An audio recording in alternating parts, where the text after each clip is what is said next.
Good day everyone, my name is Alex and welcome to another TV box review. For today I have the new generation of the MXIII-G TV box. This one is called the MXIII-G II. If you've been following my channel for a while, you know that the original MXIII-G was one of my favorite TV boxes. So this one has the Amlogic S912, 2GB of RAM, 16GB of internal storage, dual band Wi-Fi and of course running Android 6. Let's check out the box, see what comes with it, and then let's see how well this does. Let's begin.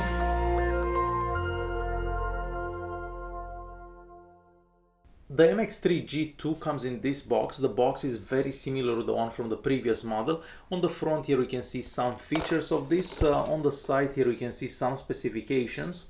And that's about it for the box. Inside you'll get the same boring remote control. This remote control takes two AAA batteries and I do recommend using a wireless keyboard and mouse for a better experience. We also get an HDMI cable, the power adapter, and lastly the manual. The manual it's in English and it's got a couple of pictures here, so if this is your first TV box, this could be useful. The TV box itself looks identical to the previous model, so you can't really tell the difference. It is made out of plastic entirely. On the front we just see the model name, and right here we have a power on-off button. There is also an LED there that lights up either red or blue. On the right hand side you're gonna find a slot for an SD card, a micro USB port and two regular USB ports. Turning it around, we're going to find the port for the power adapter, the AV output, the network adapter port, the HDMI and the optical audio. The bottom it's made out of this rubberized plastic and we have some holes in each corner so the box doesn't overheat. For the duration of this video I will be using this wireless keyboard and mouse and this Bluetooth gaming controller, and you can find links to their reviews in the video's description. As soon as we turn the TV box on, we get to this logo. And this is their boot up animation. And it takes about 45 seconds for the TV box to start up. First thing I noticed that we have the navigation bar at the bottom of the screen, so you can hide this and then bring it back up. And that means that we also have the notification tab on top there. So let's start by going to my apps and check out what apps come pre-installed. I did install a whole bunch of these. So we do have a browser, we have Kodi, and this is Kodi 16.1. We have Miracast, the media center right there, Netflix, the Play Store, the movie player right here, and we also get YouTube. The other apps I actually installed myself. This is the exact same launcher that we got the previous MXIII-G model. It's very simple and you can't do that much with it, but keep in mind that you can always install another launcher from the Play Store.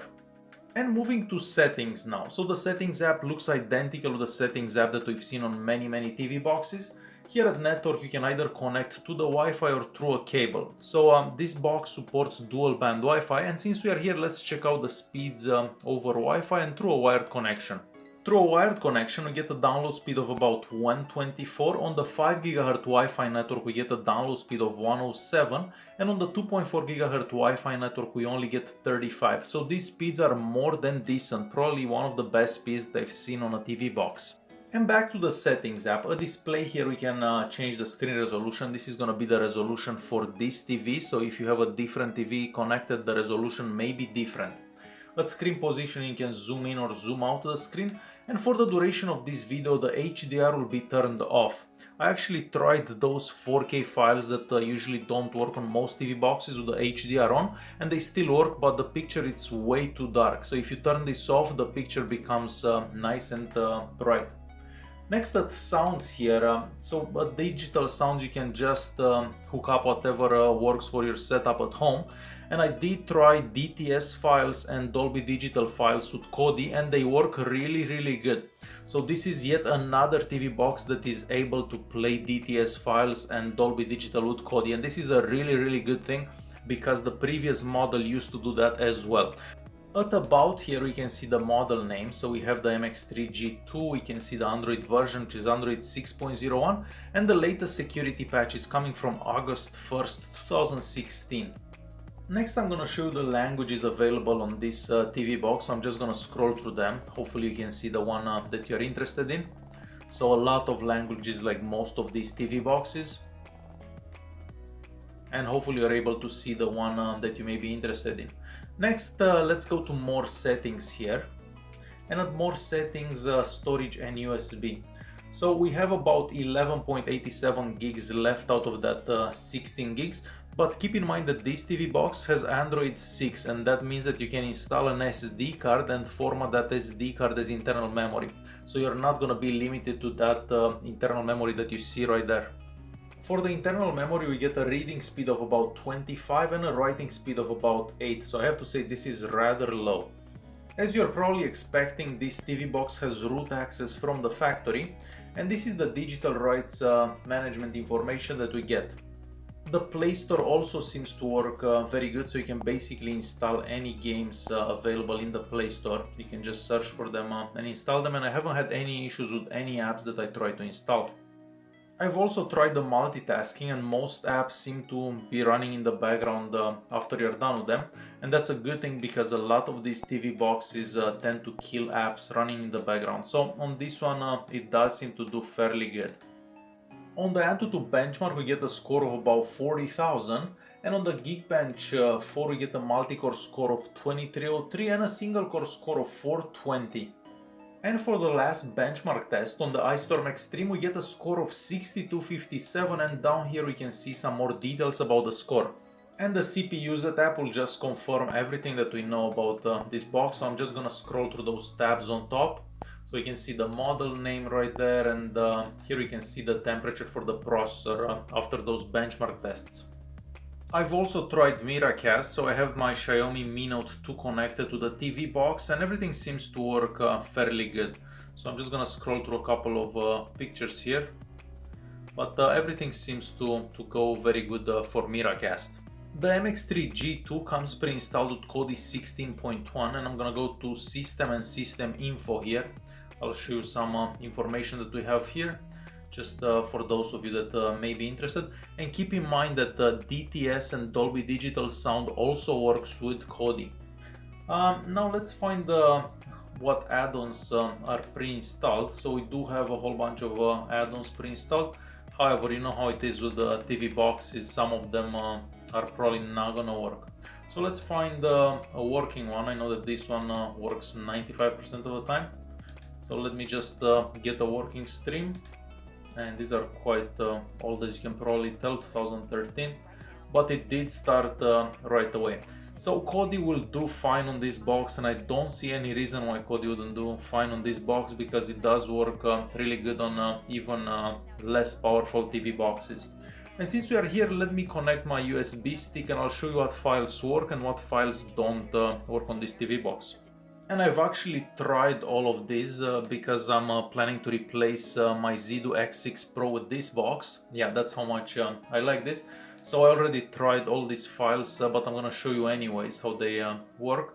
So I haven't seen any of those green flashes that we've seen for past devices with the Amlogic S912. I didn't see any dark screen or anything like that, and everything seems to work fairly good.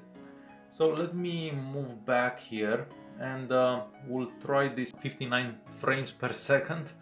So yeah, this one also does really good without any issues. So I'll let it play for a couple of seconds.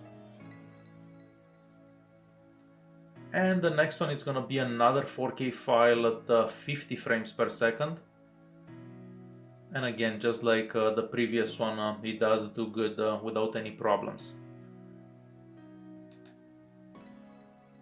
The next one is going to be a 720p file. Of course, this one will work fine, but this one works fine on pretty much any TV box. And again, I'm just going to let it play for a couple of seconds.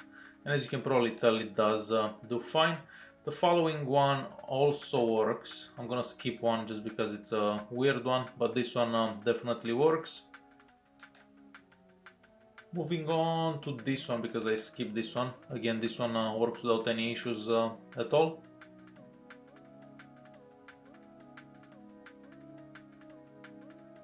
So we'll move to the next one. This is another 4K file filmed with my phone, and this one also works good. So we'll stop that one. Now this one here, it's not gonna work. It may work with the MXIII because I've seen it in the past, but with Kodi this one will not work. We'll just get a green screen. So let me try this ISO file from here as well. and this one also does good. And the last one that I was gonna try, it's a 1080p file, and it's this one here.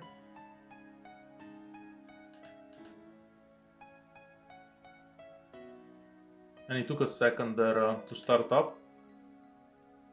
But again, this one will also do fine. So most files will play very well on the MXIII-G II. I have the YouTube app opened, so this is the YouTube app that comes pre-installed, and the maximum resolution that I can get, at least for this TV, it's 1080p at 60 frames per second. I'm not sure if this would be different if I would have a 4K TV hooked up, but for my TV this is the maximum resolution. So I'm just gonna let this play for a bit so you can see how well it plays. And it does seem to go very smooth without any issues. But let's let it play for another couple of seconds. So definitely YouTube at 60 frames per second does work really good. I'm also gonna do a bit of gaming, but you can find the detailed gaming test to this TV box in the video's description. So I'm gonna do a special gaming video for this TV box because I do like it a lot. So you're gonna find the link for that video in the video's description, and it will be available probably in 3-4 hours after this particular video. So I have all the settings at max here. We'll leave the settings like that and we'll start playing and see how well it does. So GTA, it's at maximum settings. We just wanted to test it out and see how well it does at maximum settings. So I'm not gonna play that long. As I said before, you can check out the full gaming video later on the channel. But from the looks of it, it will work really good. And I don't see why this processor wouldn't do good for games like this. Let's run these people over. Oh yeah. Alright, so if you want to check out that gaming video, it will be on the channel. So gaming will also do really good on the MXIII-G II. And it's time to conclude this video. So the MXIII-G II, it's my new favorite TV box. It may not get the absolute highest scores for the Antutu Benchmak on the Geekbench 4.